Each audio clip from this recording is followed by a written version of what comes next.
I move to strike the last word. The gentlelady is recognized.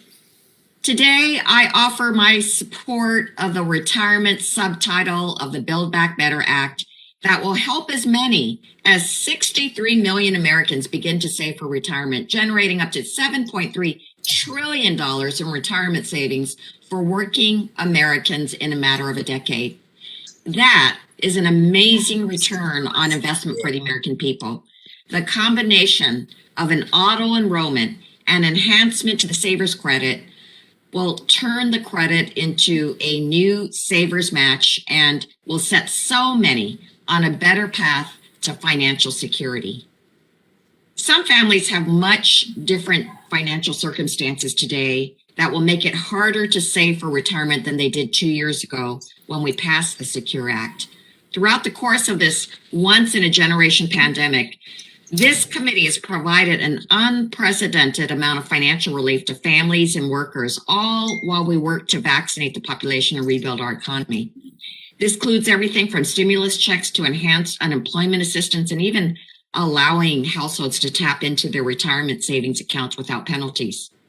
And yet, some 46 million Americans depleted any emergency savings that they had during the pandemic, despite that unprecedented financial support, indicating just how widespread the economic hardship has been. So it's critical that this committee do everything that it can to help put families back on sound financial footing and make it easier to save for retirement in our Build Back Better reconciliation bill.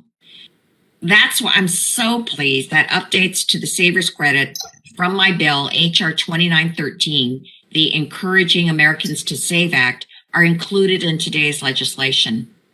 Currently, the Savers Credit has a tiered structure that only gives taxpayers a portion of their retirement contributions back as a tax credit.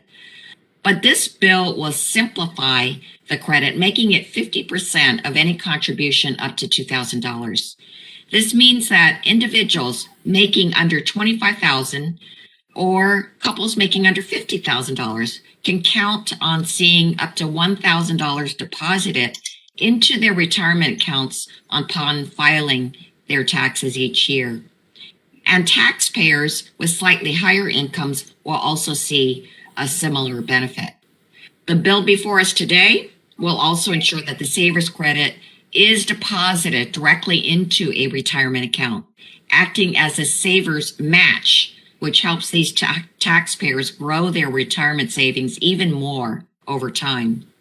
And most importantly, the bill makes the credit fully refundable, so the lowest income taxpayer has an incentive to save for their retirement, regardless if they earn enough money to owe taxes to the federal government or not. Contributions to individual retirement accounts, elective deferrals, and voluntary contributions to qualified plans will also be eligible for the Savers Match. And I'm so happy that we're also making ABLE accounts eligible for the match. ABLE accounts allow individuals with disabilities to save without jeopardizing their disability benefits. And as I work with Congress members Cardenas and McMorris-Rogers on expanding the age limitation for ABLE accounts, I'm pleased we could make this change today for current ABLE account holders.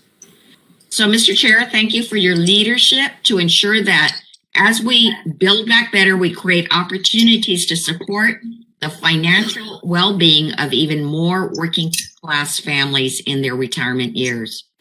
I also want to extend my thanks to Congressmembers Sewell and Panetta for supporting the Encouraging Americans to Save Act, and I look forward to continuing to work with them to expand Savers Match to even more working families upon enactment of these initial changes.